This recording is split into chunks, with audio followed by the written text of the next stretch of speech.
don't know how legit this is. It comes from a source that I don't know if he's ever actually broken the story correctly, but he's like a Denver insider, and Fangio was the head coach there. So maybe dude knows. I'm not even gonna say dude's name because I don't like dude. It's personal between me and dude. All you gotta know is that dude said Vic Fangio was like meeting with the 49ers and discussing possibly coming back as a consultant. Interesting. I guess it's because they don't really have a position for him right now, but next year, D'Amico might not be here. So they could be lining up D'Amico's successor. We all know Vic Fangio is A+.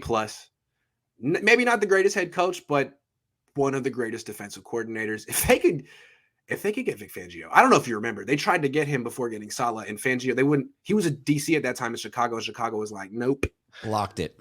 Nope. And if they could get him now, wow. What do you think? I mean, what a perfect transition plan to replace D'Amico Ryans, who seems to be on a clear-cut path, a trajectory to being a head coach within the National Football League. I love D'Amico Ryans coming back and saying, I'm not done yet. I haven't finished what I want to do here, regardless of what went into his decision to do that, if he thought that he wasn't actually in consideration for the Minnesota job or not in withdrawing his name. I choose to look at it as he felt that his mission with this team wasn't accomplished yet, and he wanted to come back and finish it. But I do think it's fair to wonder if this is his last season before he does get the offer as a head coach. Fangio coming in absolutely sets the stage to go from phenomenal defensive coordinator in Robert Saleh to phenomenal rookie defensive coordinator in D'Amico Ryans to phenomenal veteran defensive coordinator in Vic Fangio. It's a perfect scenario for the 49ers in my book. And also there's something I like about it too. I guess I've always nitpicked Kyle. Kyle, we have a lot in common. You know, we went into the family business. We're sort of carrying on the family tradition. We're very faithful to the style that our father did. Yes. And kind of sort of trying to validate his legacy through yours. I mean, there's a lot of parallel. I love that about Kyle. So he gets the job and as a head coach in his late 30s and does really what maybe I would have done. Hire a bunch of your friends, everyone you know. And it's like, hey, yo, we got a team. We got a freaking team and it's great. And everyone loves each other. There's a great family and stuff. But now they've, blown some really great opportunities. And I don't know what the accountability is behind closed doors, but now you're bringing in guys that are older than you, who you don't know that well, who have their own perspective. And you want to be challenged by Anthony Lynn and Vic Fangio. Theoretically, they haven't gotten Fangio yet, but right. That's good. That's good because Bill Walsh, from what my dad said, was constantly looking to be challenged. He wanted the smartest people to tell him what he hadn't thought of. And if Kyle's not like that, he's screwed. If he is like that, he's going to be a champion. So it's a good thing. Yeah, it's all about evolution. It's about seeking out additional information, additional inputs, additional trusted sources that can help a very intelligent individual like Kyle Shanahan grow, because you have to be challenged. You need to surround yourself by greatness if you are already at a substantial level in order to continue your growth. Otherwise, you'll plateau, right? Yeah, absolutely. You had some great idea one time, and then everyone figured it out, and you never had anything else. And we know what plateauing looks like for Kyle Shanahan. It's struggling in these big game moments. It's failing to live up to your own production throughout the rest of the season at critical moments for the team.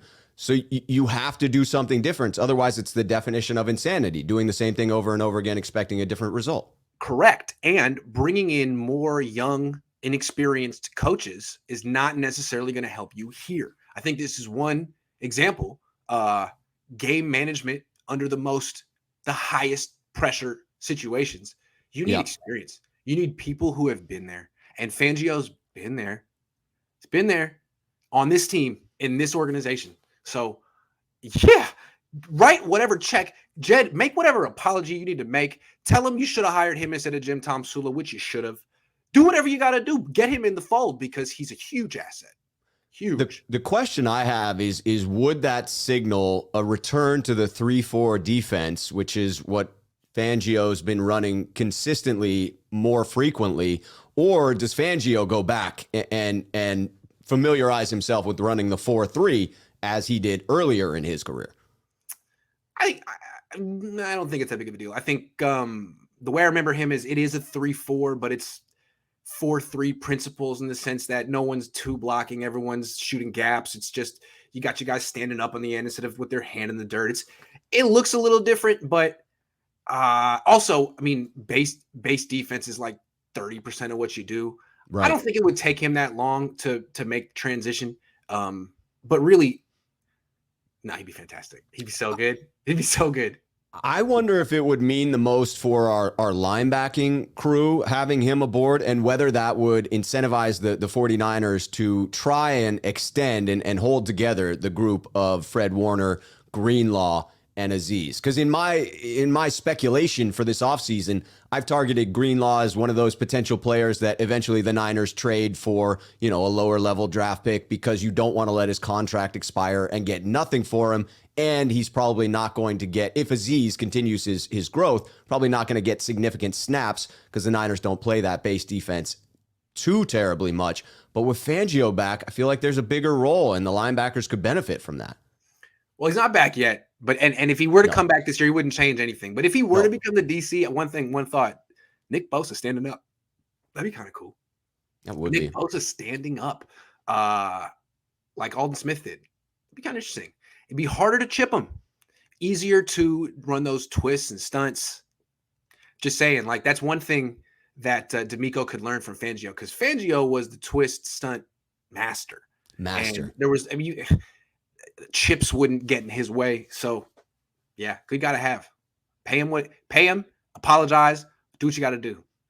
Kent says if being ready is just being as good as Jimmy GQ, then Trey was ready 2 years ago. Take the diapers off, play the kid already. Yeah, man, stop the pearl clutching.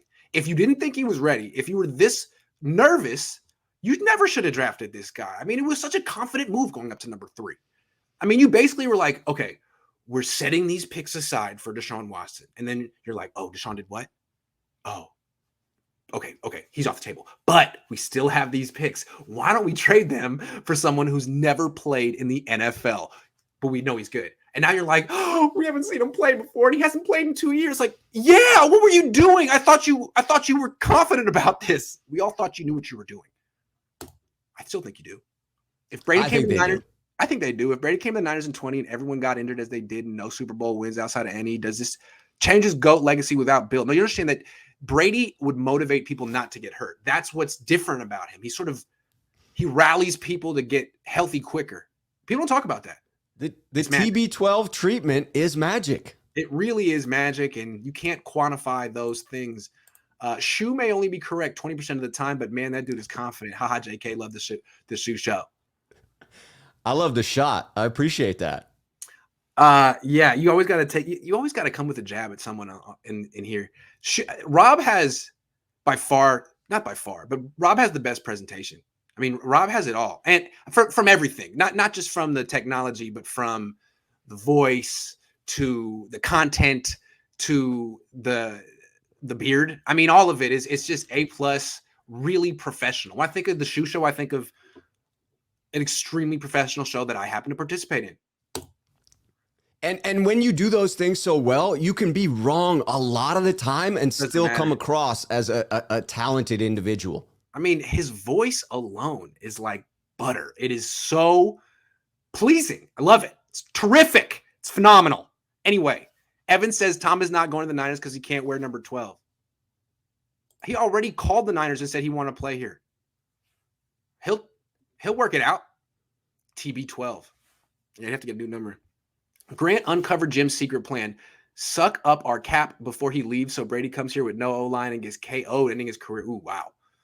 Sean's a fighter, though. He uses the fighting metaphor. I don't think that's what Jimmy wants to do. Probably, though, actually. Jimmy's diabolical. He has that smile because you would never suspect him, but behind that, you never know. What's evil genius? Joey's in the 3-4 right now, all good over there. Yeah, you can handle it. You can handle it. Maybe they would even play Bosa inside like they did with Justin Smith. I don't know.